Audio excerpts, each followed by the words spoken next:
Welcome to the Stevia Show. It's the Stevia Show. Helping you expand on what you know. Throw in a meme of the week and a review of the screen. And you have a show that covers everything. Hey, Team Stevia, and welcome to episode 83 of The Stevia Show, a talk show podcast that covers pop culture, world news, local artistry, and everything in between. Filling in for Lydia today, this is Steven, and I am going to be by myself for this episode. Lydia is in Iowa seeing her family, so hello to the Winfords. Hope you all are doing well. So I'll be doing this one solo, but thankfully there isn't a whole lot to talk about today, so whether or not that's a good thing, I guess that remains to be seen. But we will go ahead and get through it. So for the meme of the week, currently the edgelord is Dalton Purse in the Discord, and he did take away my two week reign as the edgelord in the Discord. And his meme was the one of Bane and then the guy in the pink suit doing like the standoff like in Batman: The Dark Knight Rises. And it was him, the pink guy, saying that Animal Crossing New Horizons is more important versus Bane, who was the PS5 reveal, which we did cover in our most recent episode. So I did think that was pretty funny for Dalton, and I really did enjoy that. And since Lydia isn't here, we do not have any media to review, and go figure, I haven't seen anything either. So that's neither here nor there. But today we do just have a few local news updates for you all at Team Stevia, and we are going to be going through them one by one. Again, this should not take very long, so just a kind of a really quick way to start your Monday morning. So the first segment is going to be about the Black Lives Matter mural that is painted on Greenwood. So on Juneteenth, very early in the morning, which, by the way, happy Juneteenth for those of you who celebrate, which should be everybody because it's a very important day in our history where 250,000 people were freed in Texas. So basically a really important day for the United States. But anyway, so on Juneteenth, very early in the morning, volunteers painted the Black Lives Matter hashtag on the street in Tulsa's Greenwood district. It looks really good. So I do know that the picture has been going around Instagram. There's this really good mini Earth picture that has it as a sphere. And then there's another really good one that actually has it as a drone shot, which is really, really neat.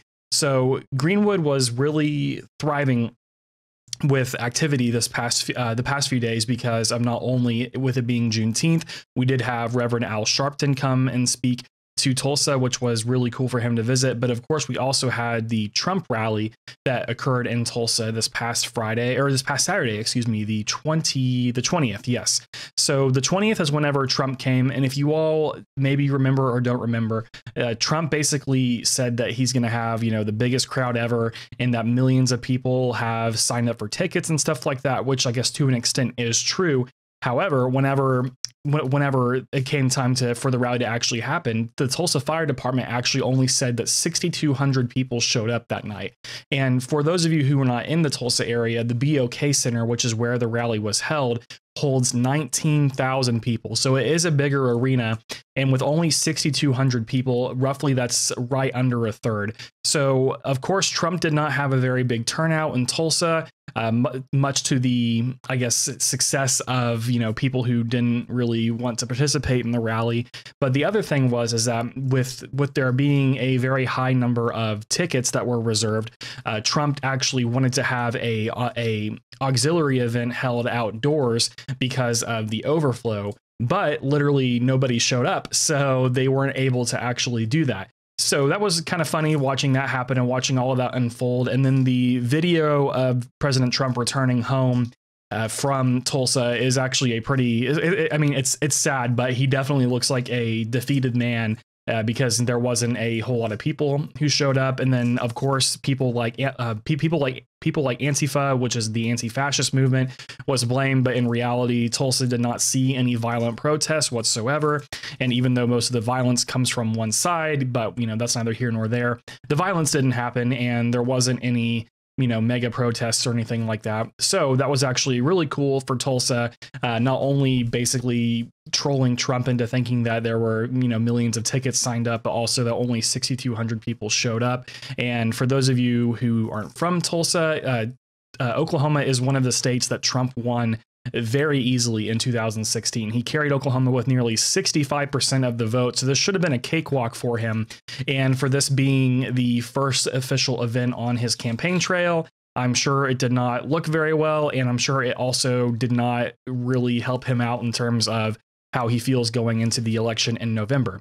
And then following, also keep in mind, there was not a whole lot of masks at the BOK Center. If you actually look at the line, the crowd of people wanting to get in, there are hardly any masks being worn, and they're all like bunched up like anchovies. So I do wonder if Tulsa's COVID rates will continue to rise. I'm sure they will. I think Oklahoma had 450. I think we had 450 new cases in the past few days. I could be wrong on that because normally Lydia, she does the COVID-19 updates. So forgive me for that. But so, of course, there wasn't any masks in sight, and there also wasn't any sort of enforcement for masks or social distancing. But with only 1/3 of the arena being filled, social distancing probably would have been pretty easy, if I do say so myself. So following the rally, the same Greenwood district that we mentioned earlier, they transitioned from having a protest to a block party, and it looked like a lot of fun. It definitely makes me wish that I would have gone out and at least like participated in the protest. But whenever people are calling for violence, it's kind of hard. It's kind of hard to want to go to those things. But the block party in Greenwood looked like an absolute blast. Everybody looked like they were having a good time, celebrating Juneteenth, and then the kind of dismal results of the Trump rally. And then kind of flowing into this, we have a new hashtag going around, which is hashtag #BuyBynum, which of course is referring to G.T. Bynum, who is the current mayor of Tulsa, Oklahoma. And he has drawn quite a bit of criticism for his response to the rally.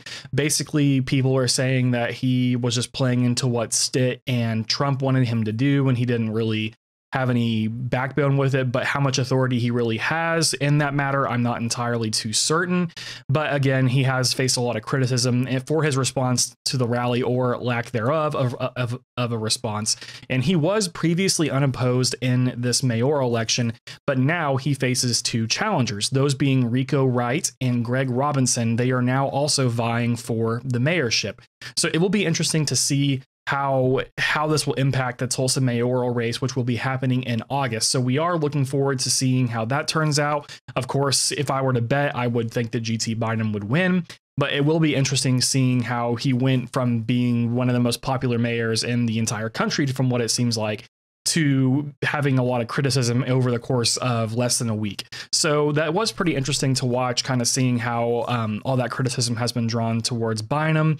And now he has two major challengers in the election. So we're going to look forward and looking at that with great interest and seeing how that comes along.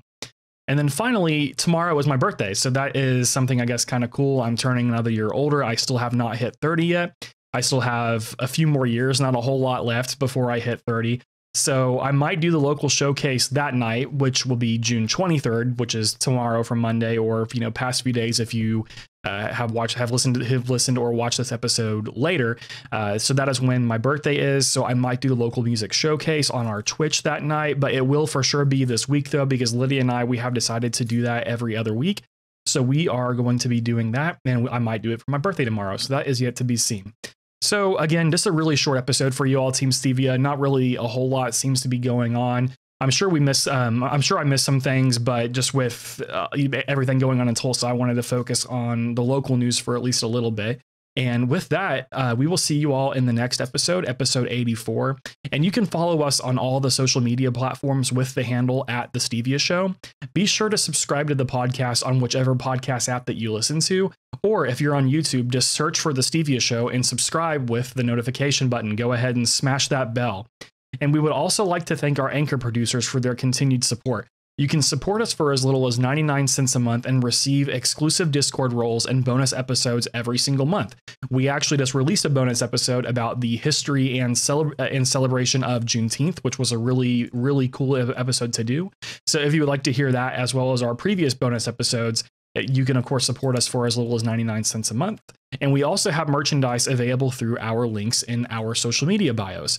So when you visit us online, be sure to check out our link tree, which is the website in our bios, and click on merch. And we ship nationwide as well.